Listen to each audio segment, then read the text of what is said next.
Man hat überhaupt nichts mehr gesehen, es ging gar nichts mehr. Wenn ich es auch erzähle, völlig schwachsinnig, aber es war die einzige Möglichkeit. Ich glaube, ich habe eine der schlimmsten Nächte hinter mir. Eins steht fest, die Menschen sind sehr beeindruckt, dass ich alleine reise.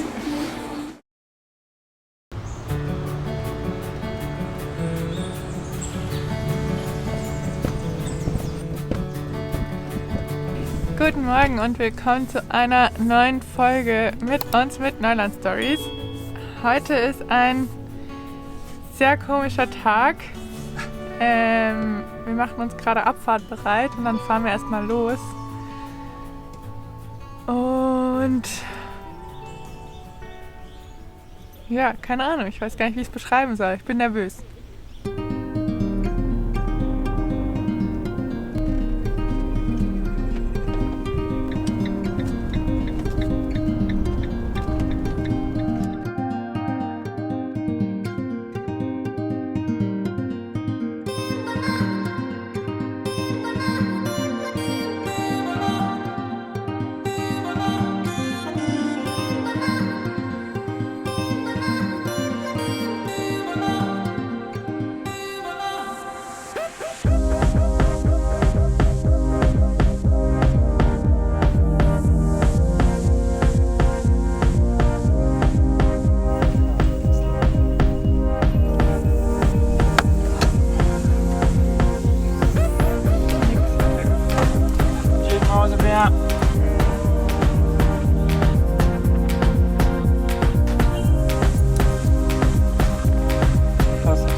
Die erste wilde Fahrt wäre geschafft.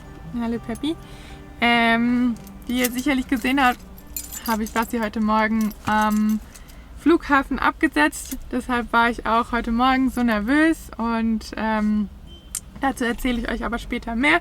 Ich bin jetzt hier erstmal auf einem Parkplatz von einem großen Einkaufsladen und stock mal unsere Vorräte auf, weil die sind ganz schön leer, und dann geht es weiter zu einem Stellplatz, wo ich die nächsten 2-3 Tage stehen werde.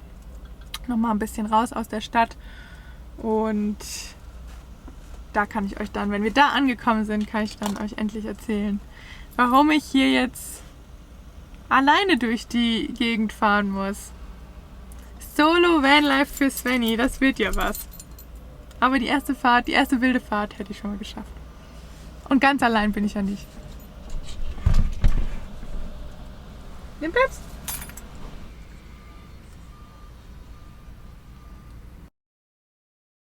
Okay, Einkäufe sind erledigt. Alles ist verstaut. Ich habe mir bei iOverlander einen schönen Platz rausgesucht. Der ist hier so 1,5 Stunden entfernt.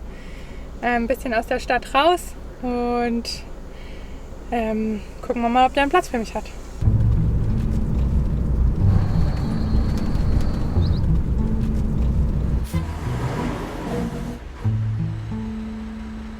Wir sind auf den letzten Metern, sind gerade von der Hauptstraße abgebogen. Wurde natürlich direkt wieder abenteuerlich. Und ich sehe schon hier vorne, das sind ja Cabañas oder Hotel. Und ein Leguan läuft hier auf die Straße. Und da gehe ich jetzt gleich mal rein und frage, ob die einen Platz für mich haben.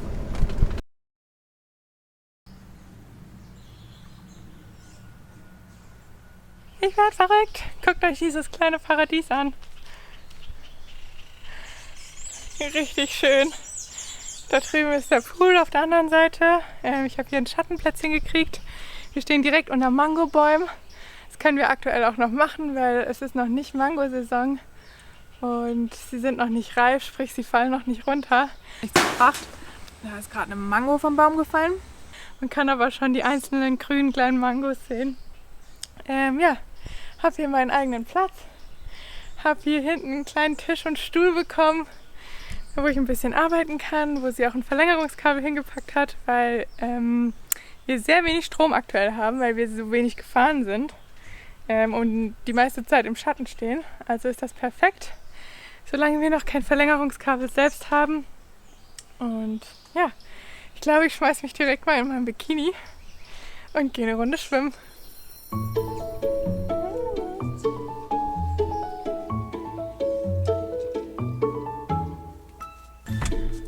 Ab an den Pool.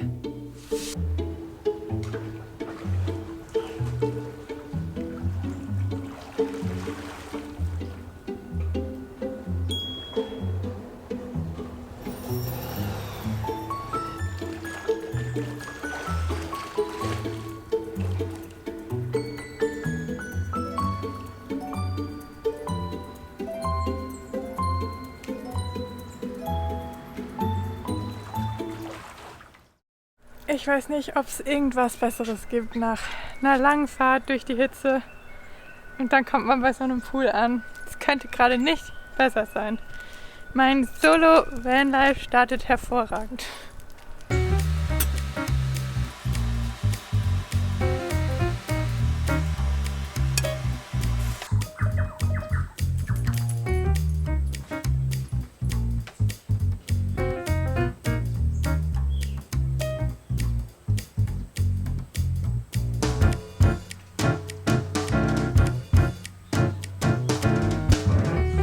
Ist ein richtiges Träumchen hier, kann man nicht anders sagen. Ich bin hier in... Oh, jetzt muss ich es nochmal nachgucken. Eigentlich habe ich es gerade schon nachgeguckt.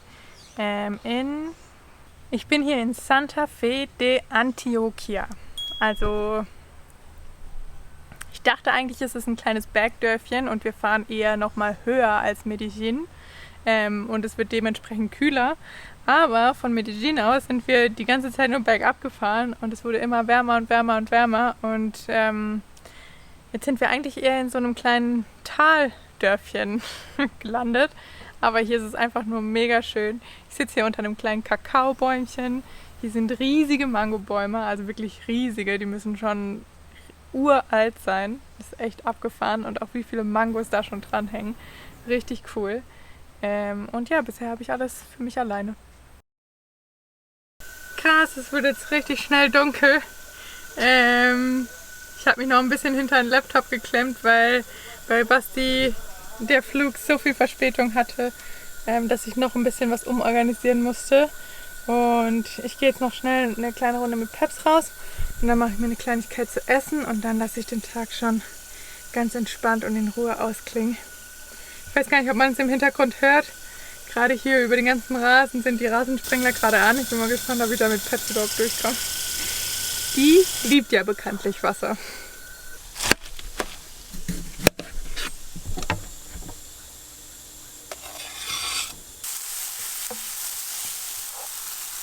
Ist eigentlich viel zu warm, um die Pfanne anzuschmeißen, aber ein bisschen nach was muss der Salat ja schmecken. Deswegen habe ich mir Champignons und Zwiebeln angebraten und die kommen jetzt gleich auf meinen kleinen Salat.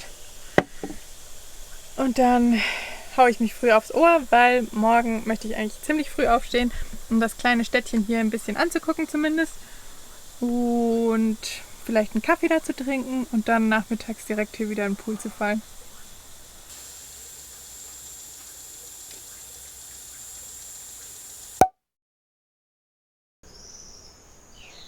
Guten Morgen. Ich sehen noch richtig verschlafen aus. Die Nacht war eigentlich ganz okay. Es war ziemlich warm, ab und zu mal aufgewacht, aber es ging eigentlich ganz gut mit offenen Türen. Es ist gerade 6:45 und ich habe mich schon fertig gemacht und werde jetzt gleich in das kleine Städtchen einmal reinlaufen, ein bisschen die kleine Stadt erkunden und uns dann da einen Café aussuchen. Und ich glaube, das ist insgesamt die beste Uhrzeit für sowohl mich als auch Peppy, bevor es dann wieder richtig heiß wird über den Tag und wir uns eigentlich nur im Schatten verkrümeln.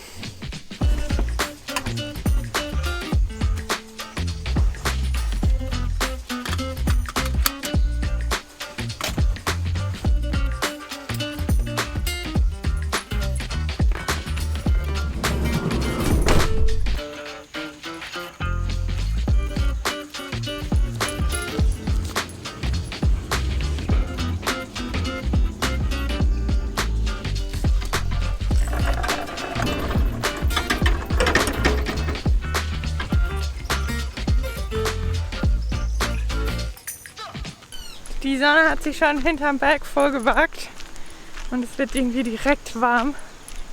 Aber es sind nur 10 Minuten zu Fuß in die Stadt und um 8 macht das Café auf, dann schlendern wir noch ein bisschen rum, dann trinken wir einen Kaffee und dann flüchten wir wieder in den Schatten.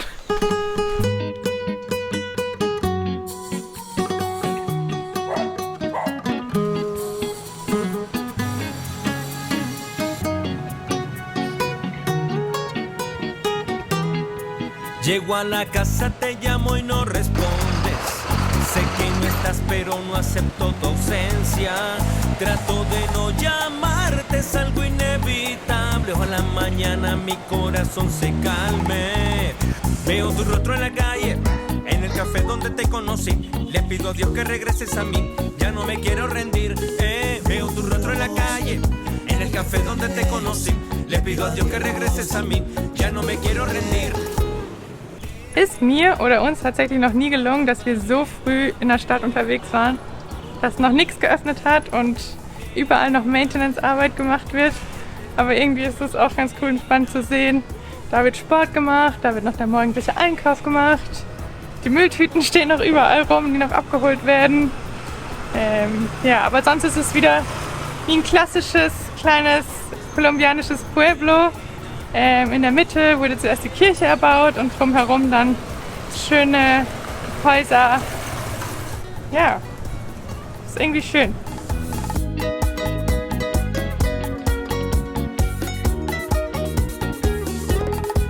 Ich habe hier jetzt noch einen zweiten Platz entdeckt mit einer zweiten Kirche.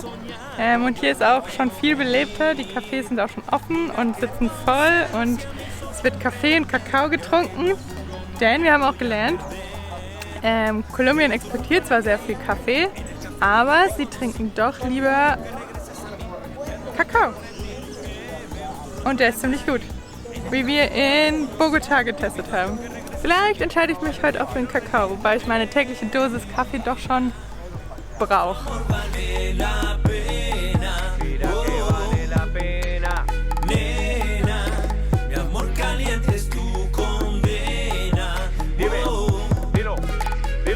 Irgendwie ein richtig schöner Platz und sobald die Sonne scheint, kann man da auch gut Schatten suchen.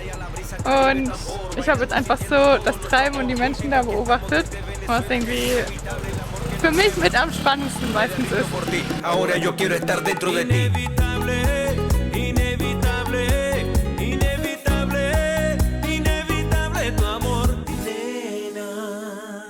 Das ist finally mein Schild. Kaffee.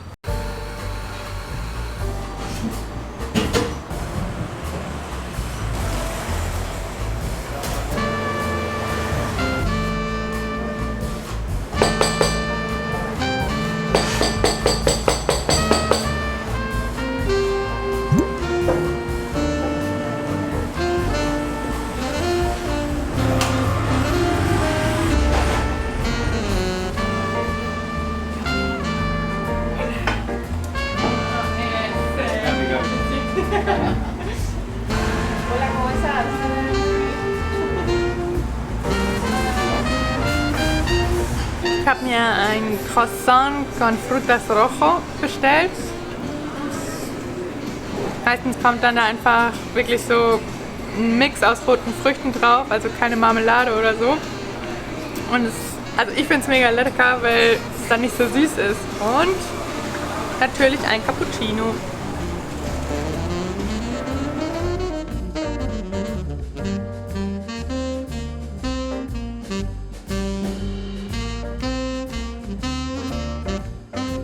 Eins steht fest, die Menschen sind sehr beeindruckt, dass ich alleine reise.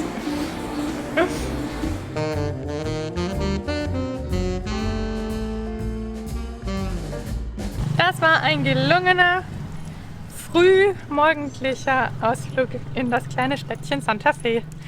Fabi und ich machen uns jetzt auf den Rückweg und dann werden wir wohl die meiste Zeit des Tages im Schatten verbringen oder im Pool.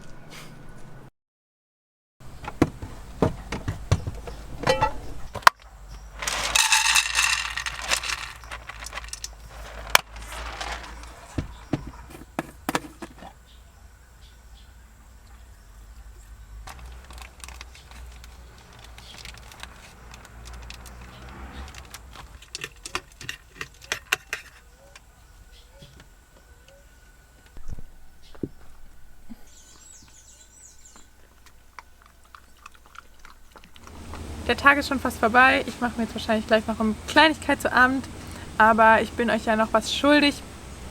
Und zwar habe ich ja erzählt, oder am Anfang habt ihr ja gesehen, dass ich Basti am Flughafen abgesetzt habe und warum wir das gemacht haben. Und zwar hat das Ganze vor 5 Tagen angefangen.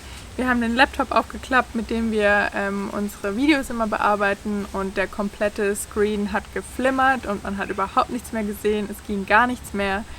Wir haben alles in unserer Macht Stehende versucht zu machen, damit das weggeht. Updates, Grafikkarte neu einstellen, 1000 Dinge. Wir waren sogar in einem Apple-Laden in Medellin. Die haben dann aber uns bestätigt, dass der Screen kaputt ist und dass das bei denen $500 kosten würde, den auszutauschen. Der Laptop oder das MacBook von Basti ist aber schon 6 Jahre alt und hat auch schon Ultra-Batterieverlust, was uns quasi, wenn er Videos schneidet, die komplette Batterie fast leer zieht. Sprich, es würde sich einfach nicht lohnen für uns, für so viel Geld den Screen auszutauschen und dann immer noch mit einem langsamen, nicht ganz gut funktionierenden Laptop weiterzureisen. Als wir durch die USA gereist sind, haben wir noch überlegt, ob wir uns einen neuen kaufen. Da wollten wir uns das Geld noch sparen. Aber ja, wenn wir keinen neuen Laptop bekommen, gibt es auch keine Videos mehr. Und das war für uns irgendwie auch keine Option. Und deswegen haben wir viele Sachen durchgerechnet. Und am Ende kam raus, dass die günstigste und schnellste Variante, wie wir an einen neuen Laptop kommen, ist, dass Basti von Medellin nach Miami fliegt, uns da einen neuen Laptop kauft und wieder zurückfliegt. Wir wissen, das ist nicht nachhaltig, wir wissen, das ist sehr viel Geld und eigentlich haben wir das Geld auch nicht und eigentlich ist es so, wenn ich es auch erzähle, völlig schwachsinnig, aber es war die einzige Möglichkeit, dass wir so schnell wie möglich an einen neuen Laptop kommen, damit wir jetzt auch vor 2 Wochen am Sonntag das Video überhaupt online stellen konnten.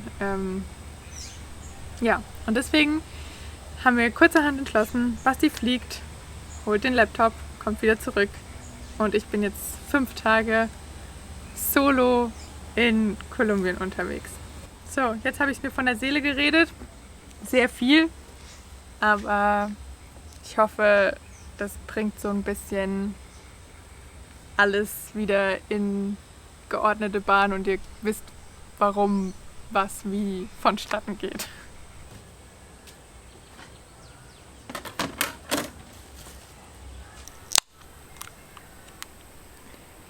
Gekocht wird draußen, weil es drin einfach noch viel zu warm ist.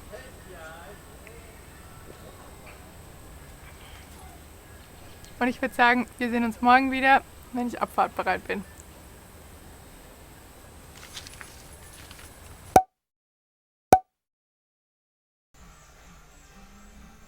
Oh Gott. Ich glaube, ich habe erstmal guten Morgen. Ich glaube, ich habe eine der schlimmsten Nächte hinter mir seit sehr langer Zeit. Hier in der Nachbarschaft wurde die ganze Nacht, ich glaube, man kann es auch im Hintergrund hören, einen richtigen Rave gefeiert. Also es wurde auch, je später es wurde, umso lauter wurde die Musik. Es ist jetzt ungefähr 6 Uhr morgens und ich glaube, ich packe jetzt direkt zusammen und fahre los, weil es scheint kein Ende zu haben. So war die letzte Nacht hier nicht geplant. Eieiei.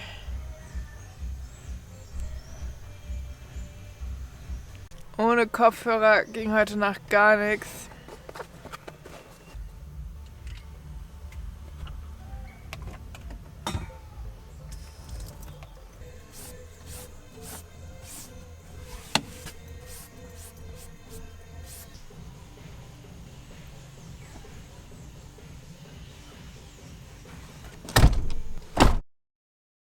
Die Musik hat gerade in dem Moment aufgehört. Ich gehe jetzt mit Peppi noch eine kleine Runde und dann fahren wir los.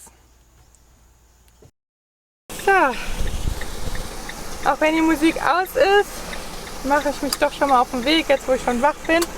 Weil es gibt auf dem Weg zurück nach Medellin noch eine Sache, die ich mir gerne angucken möchte.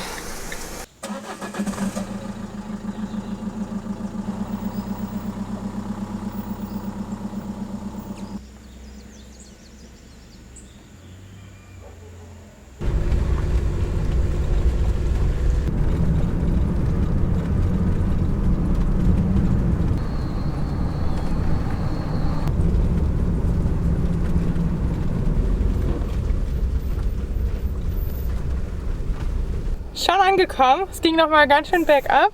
Mal den Motor aus. Ich habe schon geparkt. Hier gibt es nämlich eine Brücke, die schon recht alt ist und über die man, glaube ich, aktuell auch überhaupt nicht rüberfahren kann. Der Parkplatz vorne, wo man stehen kann, ist geschlossen. Deswegen habe ich jetzt hier direkt an dem Aussichtspunkt geparkt. Es ist aber auch überhaupt noch nichts los. Ja, und hier ist jetzt so ein kleiner Ausblickspunkt. Gehen wir mal nach vorne.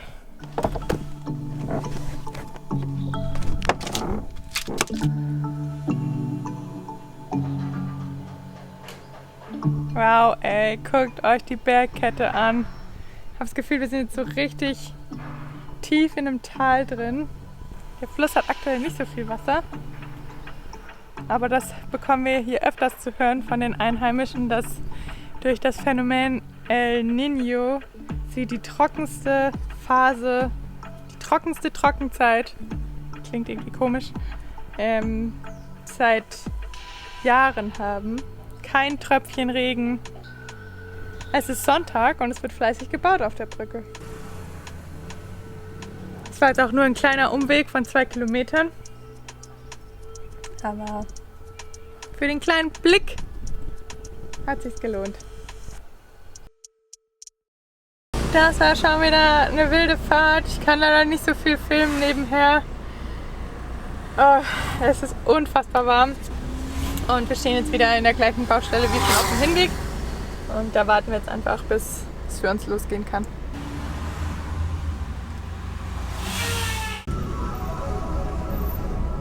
Und weiter geht's.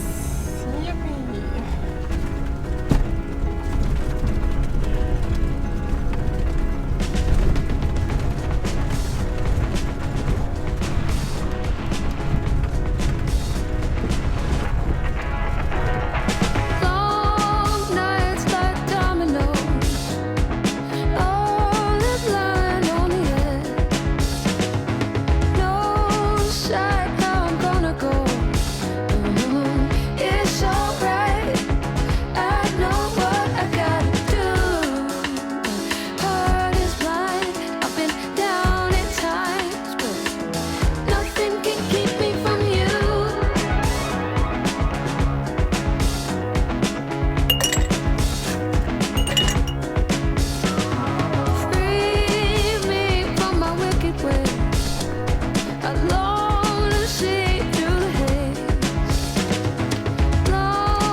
Das tut gut. Finally angekommen. Ich stehe wieder auf dem Platz, wo wir davor auch schon in Medellin standen. Also jetzt hier einen Kaffee trinken, gleich noch was zu essen machen und dann erstmal eine Runde Schlaf nachholen.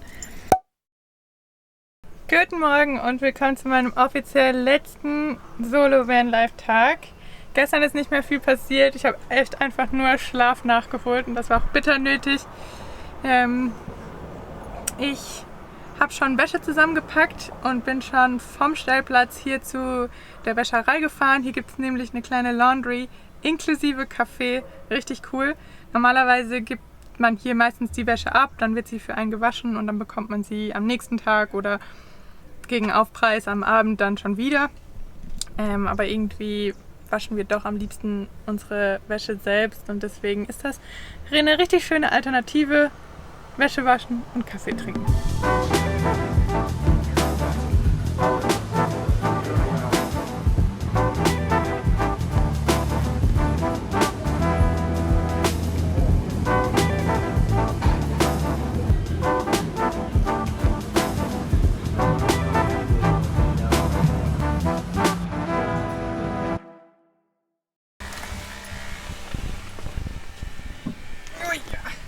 Ein ganzer Sack frischer Wäsche. Da wird Basti Augen machen. Sauberes Auto, saubere Wäsche. Und es riecht gut. Die To-Dos, die ich machen wollte, bevor Basti kommt, habe ich jetzt gemacht. Wäsche gewaschen und Auto waschen. Haben jetzt noch einen Kaffee gemacht. Und ja, fühlt sich irgendwie komisch an. Ich freue mich mega, dass er wieder zurückkommt. Aber irgendwie waren die Tage auch cool, jetzt mal so alleine unterwegs zu sein. Ich werde mich jetzt gleich mal hinsetzen und eine Podcast-Folge aufnehmen. Wir haben ja einen Podcast mit uns, also mit Basti und mir und mit den Neuland-Pionieren, mit Fabi und Anne. Zweimal um die Welt heißt der, falls ihr den noch nicht kennt und mal reinhören wollt. Wir berichten da über unsere Reisen und was uns einfach so alltäglich beschäftigt. Und ich dachte, ich nehme mal einfach eine Solo-Folge auf. Mal gucken, ob es was wird. Da werde ich auf jeden Fall dann noch mal ein bisschen mehr drauf eingehen, wie es mir so erging, alleine unterwegs zu sein.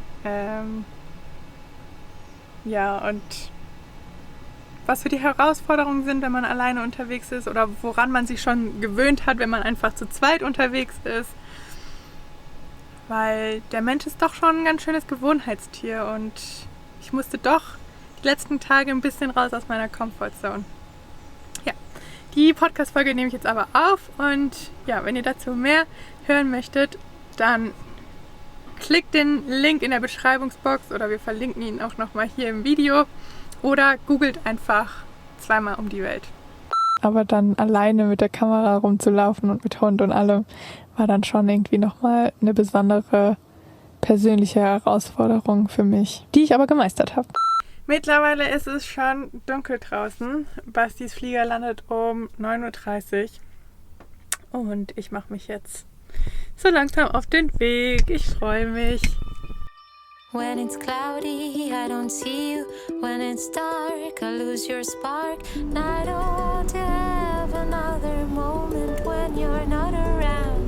I know you're my ray of light. Somehow I have lost your sight.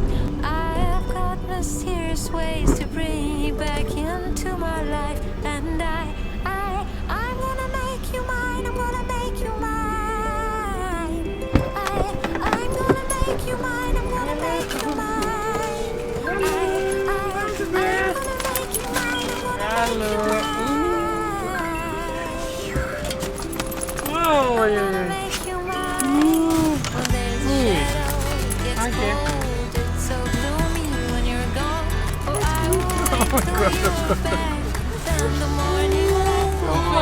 Fest ohne dich. Und ich muss gleich mal die Tür zu machen. Die Tür zu machen.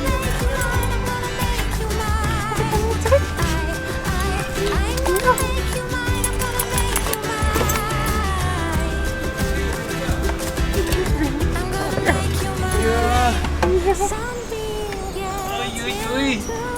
Komm nicht rein. Ich komm nicht rein. Komm zurück. Kannst wieder kommen. wichtigsten werden zuerst begrüßt. Und das sind natürlich die auf 4 Pfoten.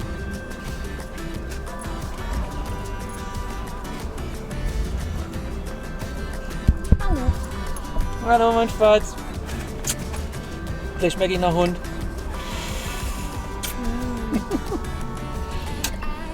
Oh. Happy Peppy. Alle wieder da. Alle wieder da. Wir sind wieder zusammen. Zu dritt komplett. Basti räumt gerade seinen Kram hinten in Van und wir fahren gleich Richtung Medellin und stellen uns wieder auf unseren Stellplatz. Ich bedanke mich sehr recht herzlich für euer Einschalten. Ich hoffe, euch hat mein kleiner Solo-Vanlife-Ausflug gefallen mit mir. Wenn dem so ist, gebt dem Video einen Daumen nach oben, ein Support-Herz unten in die Kommentare und falls ihr es noch nicht gemacht habt, abonniert gerne unseren Kanal. Es stehen noch so einige Kolumbien, aber auch Südamerika-Abenteuer vor uns. Wir würden uns sehr freuen, wenn ihr uns dabei begleitet. Und damit bleibt mir nur noch zu sagen, danke, Ende.